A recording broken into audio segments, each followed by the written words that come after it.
Alors pour Bombix, j'ai pas énormément de jeux à eux. Mais ce sont des jeux qui font partie de mes jeux préférés. Bombix est un jeu qui s'est spécialisé pour moi dans les jeux Famille Plus. Qu'est-ce que j'entends par les jeux Famille Plus ? Pour moi, le représentant des jeux Famille Plus, c'est Seven Wonders qu'on a vu plus tôt aujourd'hui. Les jeux Famille Plus, pour moi, ce sont des jeux qui ne sont ni experts, ni famille, parce que c'est déjà des jeux joueurs. Bombix, pour moi, c'est spécialisé là-dedans.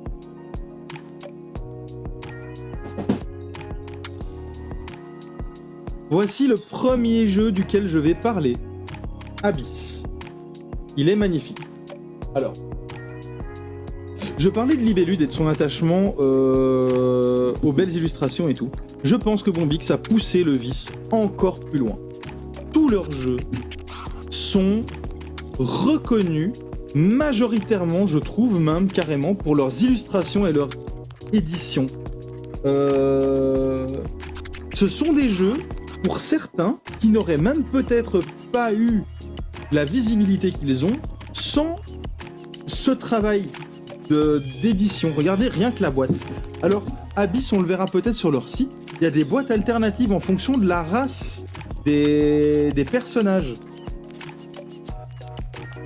Bombix. Abyss est un jeu qui se situe dans les fonds marins. Alors, comment ça se passe ? De nouveau, on peut voir une vidéo d'Abyss, du stream y jouer. Voilà. Je suis pas super fan de la manière dont du stream spécialement, mais ils m'ont fait découvrir des jeux malgré tout, avant que je ne m'intéresse plus de manière professionnelle à ce secteur. Donc ici, nous avons un plateau. Sur ce plateau, on va voir apparaître, ici par exemple, des seigneurs de guerre. Les seigneurs de guerre qui vont avoir différentes facultés. Il y a différentes castes. Alors déjà, les illustrations, Seigneur Dieu. J'y reviens, mais les illustrations. What the fuck ? Donc, ceux-ci sont les mauves. Les mauves, ce sont les pieuvres. Les méduses. Les méduses, leur faculté principale, c'est... Je ne sais plus. Je ne sais plus exactement. Nous avons les jaunes. Leur faculté principale, il me semble, c'était de marquer des points, tout simplement. De marquer des points de victoire. Les verts, donc les coquillages, leur faculté à eux, c'est la thune, la moula, représentée sous forme de perles. Nous avons les rouges, qui sont les crabes, dont la faculté principale est de se fighter. Les bagarres. Et nous avons les bleus, ou pieuvres, hein, dont la faculté est de faire de la politique. Ici, vous pouvez recruter un autre seigneur de la cour, blablabla, le corrupteur, hein, le corrupteur. Voilà. Ils vont tous avoir différents pouvoirs. Ces seigneurs vont apparaître petit à petit ici sur le plateau. Et le premier à avoir recruté un nombre de seigneurs, si je me souviens bien, égal à 6, met fin à la partie. J'avoue que ça fait longtemps que j'y ai pas joué, donc de nouveau, les règles seront peut-être pas 100% exactes.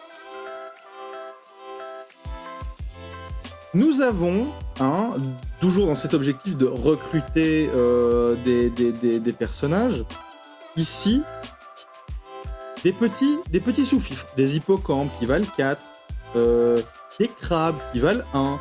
Ces sous-fifres vont apparaître ici dans cette pile. Ok ?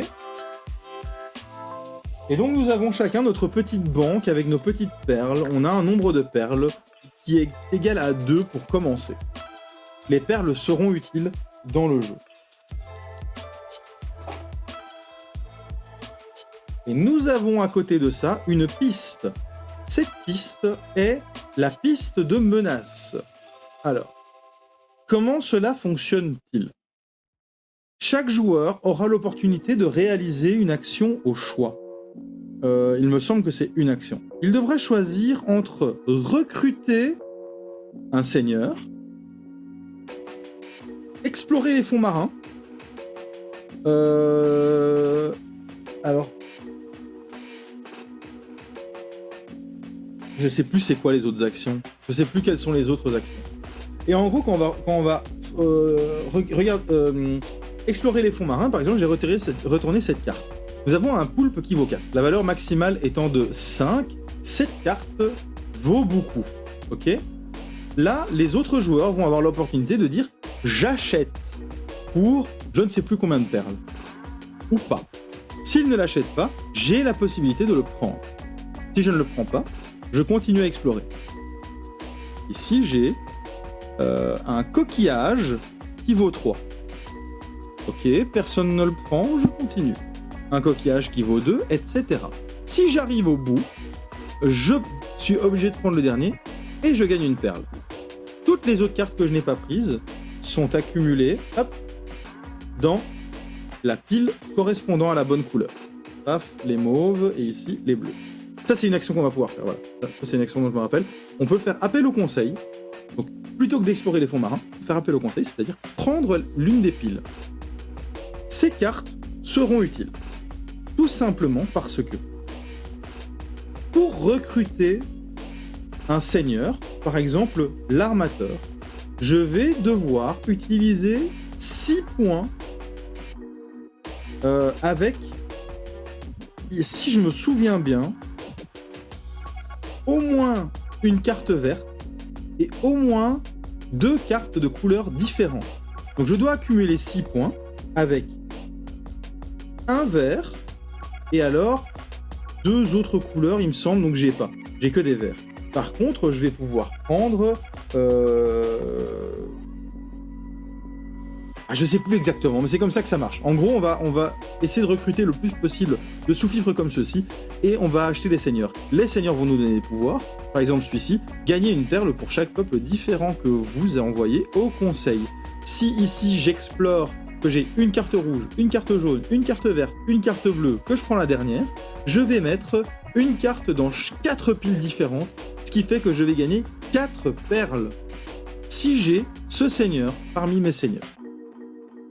Vous verrez que sur certains seigneurs, il y a une clé. À partir du moment où j'ai 3 clés, je vais devoir sélectionner un lieu, obligatoirement. C'est les lieux qui vont nous permettre de marquer le plus de points, en fait, à la fin de la partie. On a ici plein de lieux. Des lieux qu'on va... alors, il y en a 3 visibles, et il me semble qu'on peut payer pour prendre... pour les regarder et en prendre d'autres, je sais pas, un truc du style. Ici, par exemple, j'ai ce lieu-ci. Le silo à Sargasse, j'obtiens 2 points de victoire pour chacun de mes seigneurs cultivateurs, donc les seigneurs jaunes, plus 5. Donc si j'ai 2 seigneurs cultivateurs, j'ai 4 plus 5, 9 points de victoire à la fin. Donc ces lieux, en fait, à partir du moment où j'ai 3 clés, je vais devoir assigner 3 clés à un lieu.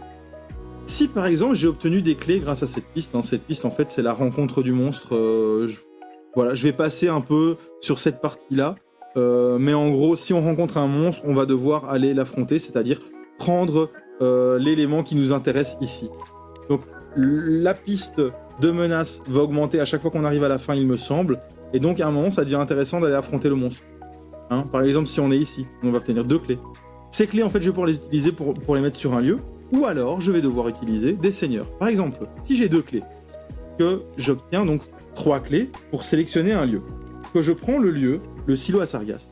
Je vais devoir assigner ce seigneur au lieu, et à ce moment-là, son pouvoir n'est plus utilisable. Le seigneur est affilié à ce lieu, donc je ne peux plus gagner une perle à chaque fois que j'exploite les fonds marins, enfin que j'envoie des peuples dans le conseil depuis les fonds marins. Ça, c'est plus ou moins la manière dont ça va fonctionner. C'est donc avec les différents seigneurs qu'on va marquer des points également, parce qu'ici ce seigneur il vaut 5 points à la fin de la partie. On va comptabiliser les points au final avec ceci. Donc on a les clés qui marquent des points, les seigneurs qui marquent des points, la créature la plus puissante du tas. Donc par exemple moi si à la fin de la partie j'ai ces 3 cartes en main, la créature la plus puissante ça va être celle-ci, elle vaut 3 en vert. Pour les verts, j'ai 3. Pour les rouges, j'aurai peut-être 4. Pour les mauves, 0 parce que j'en ai pas. Pour les bleus, 3. Et je vais comme ça accumuler, ça fera 10, 3 plus 4. Donc je mettrai 10 points ici par exemple. Et ensuite, il y a les monstres. Quand on affronte le monstre, on a l'opportunité. Si on est ici, on prendra une perle ou un jeton. Ici, ou 2 perles, ou une perle et un jeton, ou 2 perles, ici une clé plus une perle ou un jeton, etc. Les jetons, en fait, représentent des points. Et ça, c'est aléatoire. Si j'affronte la bête et que j'obtiens ce jeton, ça vaut 3 points de victoire à la fin. Et donc, de la même manière qu'on l'a vu sur différents carnets dans différents jeux, on va ici accumuler ces points et à la fin, on voit le résultat. Ici, c'est ma femme qui a gagné, et là, c'est ma femme qui a gagné. Elle me défonce systématiquement à ce jeu. C'est un jeu, j'y arrive pas. Elle me bat à chaque fois. Je n'y arrive pas. Mais donc, ceci est le jeu Abyss. Je le trouve cool. Mais, pour moi, la grosse faille, c'est ceci. Ça, c'est nul. Quand on va rencontrer le monstre, on va... donc si on est 4, le 4e va systématiquement tomber sur une clé plus une perle. Donc, en fait, c'est ça. À chaque tour, on baisse le niveau de difficulté, il me semble. Enfin, on augmente le niveau de difficulté. Donc à chaque fois, en fait, qu'il va tomber sur un monstre et obtenir ça. Donc son objectif va tout le temps être de tomber sur le monstre. Parce qu'il va marquer des points de victoire, prendre des clés, donc pouvoir prendre des lieux, etc. Je n'aime pas du tout cette mécanique. Mais... il y a une solution à ce problème. Bien sûr qu'il y a une solution à ce problème. Chez Bombix, ils sont pas bêtes. Je ne l'ai pas ici, je l'ai laissé en bas, je pensais que tout était dans la boîte. Mea culpa. Il existe une extension qui s'appelle l'extension Léviathan. Oh là là, l'extension Léviathan. Cette extension change la donne. Cette extension fait en sorte que le jeu devienne vraiment un bon jeu. Parce que jusque-là, je trouve que le jeu est divertissant sans plus. L'extension Léviathan en fait un jeu cool et équilibré. En fait, ce qui va se passer, c'est que sur la piste, on va voir apparaître différents Léviathans. Et en fait, les Léviathans vont apparaître à chaque fois qu'on va rencontrer un monstre. On va peut-être devoir être contraint d'aller combattre un Léviathan. Si on combat un Léviathan, on va gagner des choses. Pour combattre un Léviathan, il faut évidemment combattre. Donc on va devoir utiliser des serviteurs. Des serviteurs qui, pour certains, donc ça vient avec l'extension, vont nous donner la possibilité de relancer un dé, ou d'avoir un dé supplémentaire, etc. Il va donc falloir gagner son combat. Et pas juste se pointer là chez le monstre et dire « Ah, je veux ma récompense !» Parce que pour l'instant, c'est ça. Donc, dans l'extension Léviathan, il va y avoir plein de Léviathans différents qui vont avoir différents types d'interactions. Et moi, je trouve ça super cool. Et en plus, il me semble que dans l'extension Léviathan, ça introduit les lieux de ce type avec les trésors. Je vais passer les détails, mais c'est vraiment chouette. Voilà. Ça, c'est pour l'extension Léviathan. Il existe également une autre extension que j'aime également beaucoup, qui s'appelle Kraken. L'extension Kraken introduit une nouvelle race, un nouveau type de personnage, il me semble. Il me semble qu'il fait intervenir les contrebandiers et les Kraken. Voilà. Les Kraken, c'est ceci. Un Kraken vous donne des perles noires. De nouveau, j'ai pas l'extension ici, ce sont des perles, mais en noir. Ces perles noires vous permettent d'acheter des choses via les contrebandiers. C'est là tout l'intérêt de faire un combo entre les Kraken qu'on récupère et les contrebandiers qui vont nous permettre d'utiliser les perles noires, par exemple. Je vais obtenir des perles noires, je vais les utiliser, etc. À la fin de la partie, ces perles noires seront des points négatifs. Ce sont des perles maudites. Il faut donc s'en débarrasser. Et donc l'extension Kraken, c'est ça. Ça introduit un moyen de gagner de l'argent plus facilement, mais c'est de l'argent qu'il est dangereux de garder.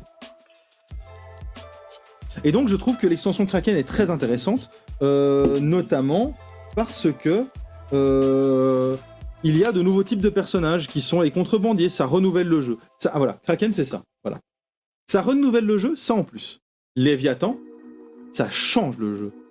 Léviathan, c'est indispensable. Pour moi, Abyss sans Léviathan, c'est mais.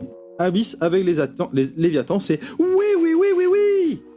Donc moi je vous dis, si vous voulez jouer à Abyss, si vous êtes intéressé par le jeu, prenez-le avec l'extension Léviathan. Je sais, c'est moche de devoir prendre une extension. Prenez Abyss dans un premier temps, jouez à Abyss, mais ça va très vite. Les limitations du combat contre le monstre vont très vite se faire ressentir et je trouve que Léviathan renouvelle 100%. Kraken renouvelle le jeu pour du fun. Et moi je dis go Kraken une fois qu'on connaît bien le jeu, mais Léviathan vraiment indispensable. Mon deuxième jeu Bombix, et malheureusement j'en ai que 2.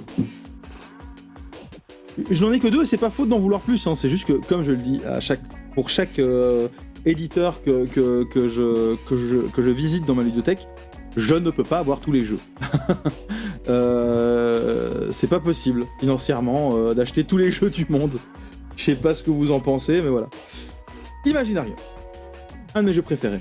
Un de mes jeux préférés. Pour moi, alors, quand je propose, par exemple, à des clients, des clients de la Gamebox, hein, qui veulent une box dans laquelle, de base, j'ai Seven Wonders. Et ils me disent, j'ai Seven Wonders. Je leur mets Imaginarium, parce que pour moi, c'est le meilleur jeu de cette catégorie Famille Plus, hein, quasi expert. Pour moi, c'est le meilleur de sa catégorie. C'est parce que j'aime pas trop les jeux de draft, hein, tout simplement. Voilà, Seven Wonders, c'est le gros classique du genre, donc on peut pas. Pour moi, une ludothèque n'est complète qu'à partir du moment où on a Seven Wonders. Même si je suis plus super fan, j'ai adoré, mais voilà, j'ai beaucoup joué. Pour moi, Imaginarium, voilà, c'est le meilleur dans cette catégorie Famille Plus. Imaginarium, on est dans une manufacture complètement pétée dans sa tête. Voici l'usine. C'est une usine dans laquelle on va construire des machines complètement dingues.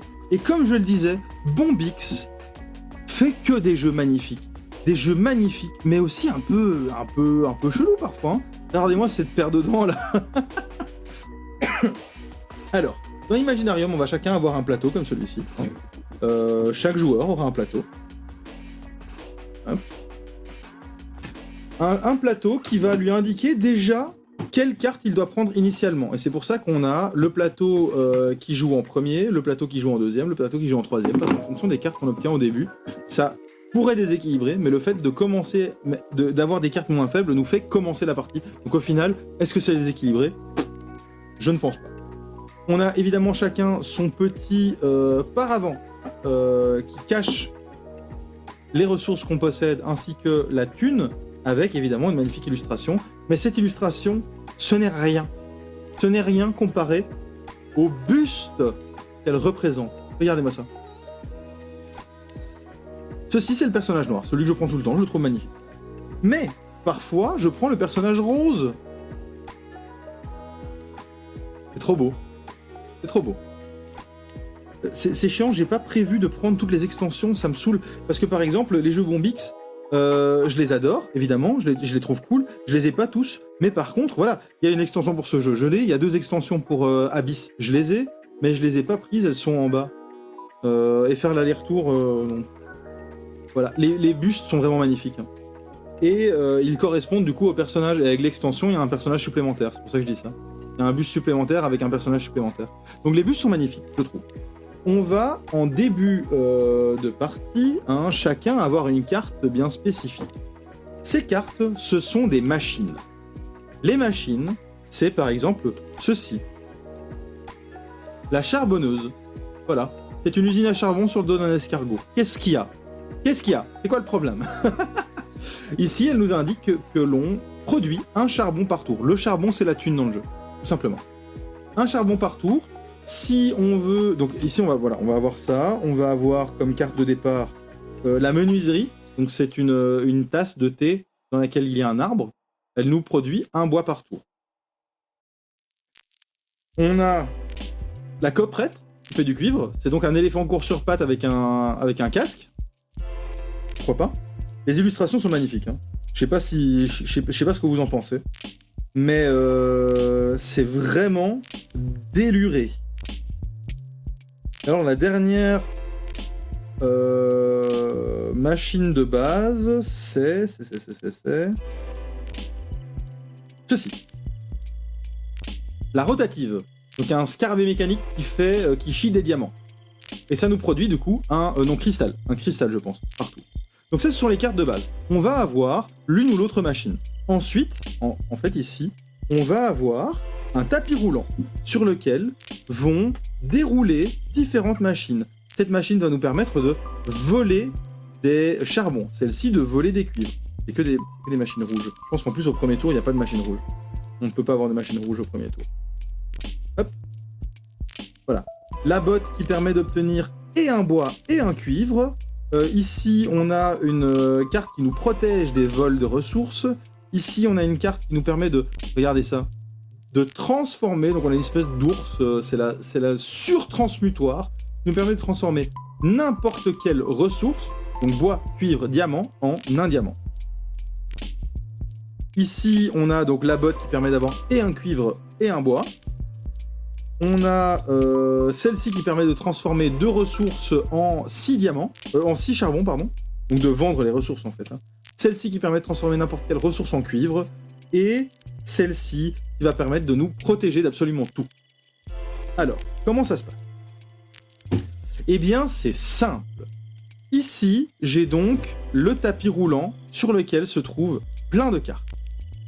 En début de tour, on va tous se trouver, par ordre de tour évidemment, hein, sur l'escalator ici. Voilà. On va dire que l'orange commence, ensuite c'est le rose, ensuite c'est le noir, il y a 3 joueurs. L'orange donc est première dans la file. Elle va décider de où se mettre. Soit elle se met ici en haut, elle gagne 3 charbons, soit elle se met ici, elle gagne 2 charbons, soit elle se met là, elle gagne 1 charbon, soit ici, elle prend cette carte pour 1 charbon, me semble-t-il, plus 2. Donc ça va à chaque fois coûter le coup, hein, les cartes. Il y a des cartes qui sont plus chères, évidemment. 1 plus 2, 1 plus 2. Évidemment, si je veux cette carte, je vais devoir payer 3 plus 1. Hein. Donc si je veux vraiment réserver une carte, je vais par exemple réserver celle-ci. Ensuite, ça va être lui. Et ensuite, lui, par exemple. Lui, il va prendre 3 charbons parce qu'il est le premier dans la file. Il va prendre ses 3 charbons, il va faire son tour et ensuite il sera premier dans la file ici. Donc en fait, le fait d'aller prendre des charbons va nous permettre évidemment de commencer. C'est ça qui est intéressant. Donc l'objectif est de marquer le plus de points possible avec toutes ces machines complètement farfelues qu'on va créer. Ici, alors ça c'est magnifique. Hein. Les ressources. Les ressources, ce sont des cubes. En début de tour, moi par exemple, le charbonneur, si j'ai la rotativette dans mes machines, je vais pouvoir gagner d'office un diamant en début de tour. Ensuite, je vais ici recevoir 3 charbons. Tout ceci sera caché derrière mon paravent, évidemment. Avec ces ressources, moi, je vais pouvoir faire des choses. Qu'est-ce que je vais pouvoir faire? Eh bien, par exemple, si j'ai pris cette botte. Cette botte de base, elle vient dans mon inventaire cassée. Ceci m'indique que j'ai besoin de 3 diamants pour la réparer et du coup, à ce moment-là, l'utiliser. Ça, c'est intéressant. Comment on choisit les actions qu'on va réaliser? Eh bien, en début de tour, une fois qu'on a fait ceci, on va pouvoir ici sélectionner sur notre plateau 2 actions combinées. On ne peut choisir que 2 actions qui se combinent. C'est ça qui est aussi intéressant, c'est que si par exemple je veux forer, je vais récupérer 3 charbons. Très utile. Mais ça veut dire que je n'ai l'opportunité que de soit acheter un assistant, soit réparer une carte. Si je veux réparer une carte, je ne peux pas par exemple acheter une carte et la réparer... Non, réparer une carte et la combiner par exemple. Je vais y revenir. Ceci, c'est des combinaisons de cartes, enfin, un réarrangement des cartes. En fait, on ne peut avoir que ici 4 machines qui fonctionnent. Et ceci va me permettre ici de vendre alors un bois pour un charbon, ou alors un charbon pour un bois. 2 charbons pour un cuivre, ou un cuivre pour 2 charbons. Donc je vais pouvoir vendre ou acheter des ressources 3 fois.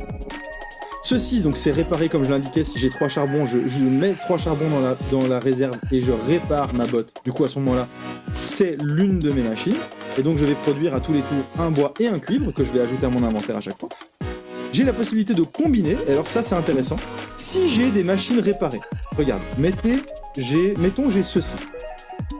J'ai donc mon surtransmutoire et ma coprette.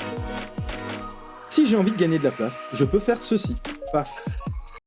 Je les combine. Donc on a... attendez, comment on les combine comme ça donc c'est P3. Oui, ça marche. Tac. À ce moment-là, à chaque tour, plutôt que de produire un cuivre et ensuite de le transmuter si je le veux, si je les combine, je vais systématiquement, automatiquement produire un diamant. Parce que mon cuivre va automatiquement être transformé. Ce qui veut dire que je n'utilise plus qu'un emplacement au lieu de 2. Voilà. Mais ça veut aussi dire que je ne récolte plus de cuivre. Ici, quand c'est comme ça, j'ai toujours le choix. Je peux prendre mon cuivre et puis j'ai le choix de le transmuter ou pas. Si je le mets ici, j'ai plus le choix. Les machines sont combinées. Ce qui est intéressant aussi, c'est de combiner par exemple 2 coprettes. On voit ici que on a 1, 3, 5. En fait, si je combine 2 coprettes, j'obtiens 3 cuivres à chaque tour au lieu d'en avoir 2. Si je combine 3 coprettes, j'obtiens 5 cuivres à chaque tour. Ce qui est également intéressant, c'est qu'au lieu d'obtenir 3 cuivres, j'en obtiens 5, mais qu'en plus, mes 3 coprettes ne prennent qu'un seul emplacement au lieu de 3 ici.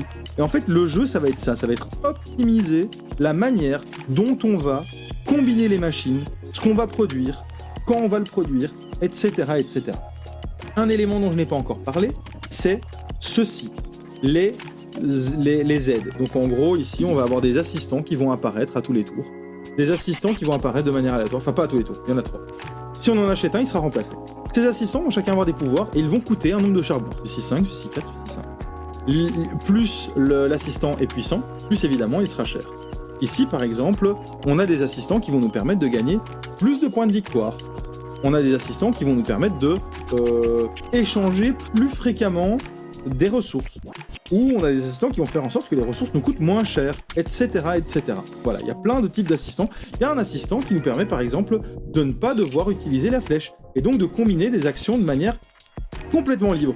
Ça veut dire que je peux réparer et combiner illico si j'ai cet assistant, qui est très puissant, parce que de base, on ne peut pas le faire. Donc ça, c'est pour les assistants. Alors, comment marque-t-on des points, allez-vous me demander? Et vous faites bien, parce que c'est le cœur du jeu au final. On construit des machines et tout, mais si on le fait sans but précis, ça ne sert à rien, voyons. Donc je vais vous expliquer comment on marque des points. D'abord, je vais faire un peu de place, parce que forcément, c'est pas sur un petit bureau comme celui-ci qu'on va jouer à ce genre de jeu, c'est sur une belle table. J'ai au rez-de-chaussée une table de 3 mètres sur 1,5 mètre. Autant dire qu'elle résiste à tous les jeux, même au zombicide le plus gros. En fait, on va marquer des points de cette manière notamment, en réalisant des objectifs. Les objectifs sont tirés au hasard et seront présents ici. Un objectif, 2 objectifs, voilà. Il y a 6 objectifs possibles. 7 si on joue à 3, 8 si on joue à 4, 9 si on joue à 5. Ces objectifs vont être par exemple ceux-ci. On gagne 4 points si l'on possède à la fin du tour des cartes réparées, hein. Donc dans notre usine, une carte verte et une carte rouge. C'est Imaginarium, le jeu de chez Bombix. Ici, on gagne 3 points si on a 2 cartes mauves. Ici, nous avons 4 points si, je pense, on produit les 3 ressources différentes en même temps, sur un tour. Ici, on obtient 3 points si on a recueilli 3 assistants. Et donc, en fait, ici, on va avoir les différents objectifs. On va marquer un point, donc symbolisé par des petits disques de la couleur de notre personnage. Si je suis le premier, j'ai marqué 3 points là-dessus. Si je suis le deuxième, je vais marquer 2 points. Donc il va falloir en plus se dépêcher de marquer certains objectifs, parce que si on se bat pour les mêmes objectifs et qu'on est le deuxième à marquer les points, on en marquera moins. Le premier qui a 20 points termine la partie. On peut acheter des points ici, 5 charbons égale 1 point. Et il y a encore d'autres manières de marquer des points, je ne sais plus exactement comment ça se passe, mais en gros, donc les points, à chaque fois, on va les accueillir. Ah oui, il y a des machines qui produisent des points, par exemple. Elles coûtent cher, hein, et elles sont compliquées à construire. Et si on les construit, on va produire des points systématiquement. Les points, c'est symbolisé par des pièces ici. Et en fait, quand un joueur finit son tour avec 20 points, il met fin à la partie. Ça ne veut pas dire qu'il a gagné. Il a mis 20 points. Ensuite, on va voir. Le joueur qui a le plus de bois marque X points en plus. Le joueur qui a le plus de cuivre marque X points en plus, etc. Donc si un joueur a 20 points mais qu'un autre a 19 points et a accumulé plein de ressources, c'est lui qui va gagner. Voilà, il y a plein de choses comme ça. Moi je trouve ce jeu excellent. C'est vraiment l'un de mes jeux préférés. C'est Imaginarium de chez Bombix. C'est un jeu en fait qui m'a tapé dans l'œil parce qu'il est trop beau. C'est l'un des jeux les plus beaux que j'ai jamais vu. Voilà, tout simplement. Il y a un travail d'édition qui est incroyablissime. Vraiment, vraiment ouf de travail là derrière. Les figurines en résine sont magnifiques. Les illustrations sont complètement pétées. Je sais pas qui a inventé ce truc, mais faudrait envisager de l'envoyer voir un médecin. Je trouve ça magnifique, cette usine est trop belle. Tous les plans, tous les trucs, même les dents là, parce que ça c'est la poubelle en fait. Quand on n'achète pas des machines, elles peuvent finir à la poubelle. La poubelle, c'est des dents, des espèces de dents d'humains. C'est moche, mais c'est beau à la fois. Bombix, c'est ce genre d'éditeur, quoi. Ils prennent des risques. Et vous allez voir ce que je veux dire par là. Ils prennent des risques, mais des risques qui payent. Imaginarium, évidemment, en plus d'être un jeu assez particulier de gestion de ressources, et pour moi l'un des meilleurs, mais vraiment largement, c'est aussi un jeu qui est très connu pour son édition, pour son style, pour les illustrations. Donc les seuls 2 jeux Bombix que je possède, c'est Imaginarium et Abyss. Je le mentionnais, pour Abyss, je possède l'extension Kraken, l'extension Léviathan. Pour Imaginarium, la manufacture des rêves, j'ai l'extension qui introduit des mécaniques liées aux rêves. J'avoue que je connais pas. J'ai l'extension parce que c'est l'un de mes jeux préférés, mais j'ai pas encore testé. Ça, c'est pour les jeux que je possède chez Bombix. Maintenant, on va faire un tour de leur site, parce que... Et c'est là que ça va bien illustrer mon propos par rapport au risque niveau édition, niveau illustration qu'ils prennent, mais à quel point c'est payant. Si on va dans leur jeu, Lueur, leur dernier énorme succès. Alors, j'ai eu l'occasion de faire une partie, d'ailleurs vous pouvez la trouver, une partie sur le Flip Digital, sur ma chaîne YouTube, avec Cédric Chaboussi, l'auteur. On le voit ici, hein. En fait, à la base, l'auteur avait créé un jeu de draft, hein, très très intéressant. Franchement, la mécanique est intéressante. Medieval Fantasy. Le jeu, la mécanique est intéressante, mais elle casse pas 3 pattes à un canard, soyons honnêtes.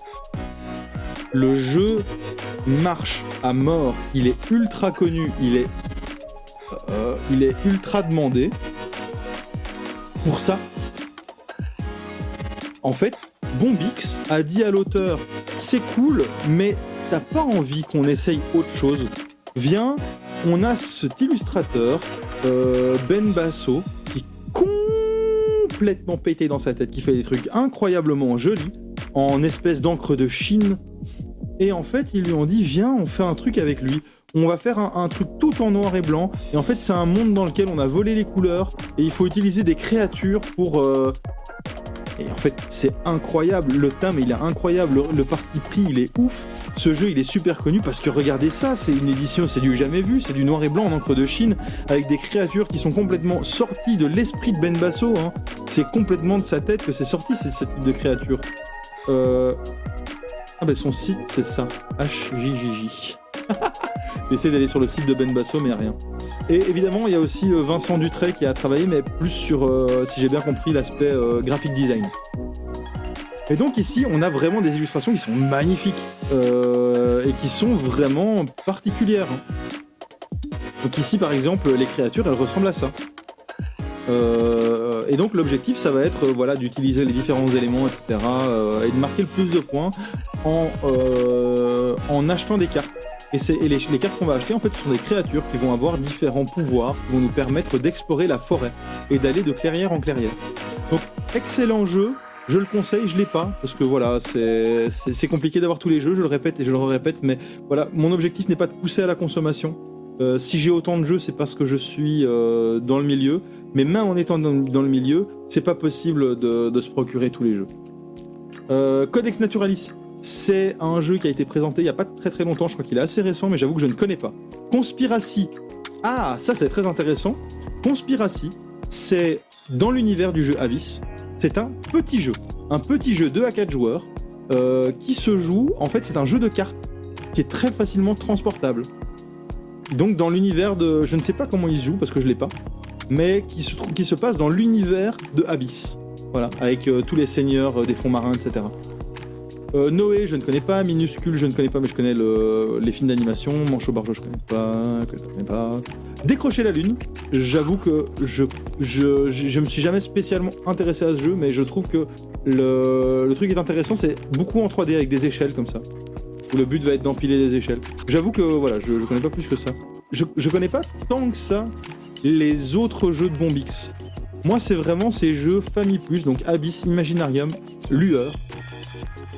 Et donc Abyss, c'est marrant, Takenoko est là aussi. Donc Abyss, donc qui a gagné beaucoup de prix aussi. Kraken, Léviathan. Est-ce qu'il montre les boîtes alternatives? Ça, j'ai quand même envie de montrer. C'est aussi un parti pris assez risqué de la part de l'éditeur. C'est d'éditer différentes boîtes. Et donc, on peut acheter le jeu avec différentes couvertures. Je vais mettre Abyss. Et la boîte. La boîte. Image. Il n'y a que shopping, je peux pas mettre image. Ah, image. Tout affiché. Tout affiché. Voilà. Les boîtes alternatives pour Abyss, elles ressemblent à ça. On a donc une boîte pour la faction verte, une boîte pour la faction rouge, une boîte pour la faction mauve et la boîte originelle. C'est trop cool, mais c'est un parti pris qui est risqué parce qu'au final ils vont pas vendre autant de telle boîte que de telle boîte que de telle boîte. Je sais pas comment ils déterminent quelle est la boîte principale, etc. Ça c'est la boîte de base. Mais en tout cas voilà, moi je trouve ça super cool. Donc ça c'est pour Abyss. Là j'ai fait les jeux que je connaissais, hein, donc Lueur, Abyss. Et Imaginarium de chez Bombix. Moi je possède Imaginarium et Abyss. J'aimerais avoir Lueur, voilà. Mais c'est un éditeur que j'aime beaucoup, qui fait des trucs assez incroyables. En tout cas en termes d'édition, il y a un parti pris qui est assez ouf.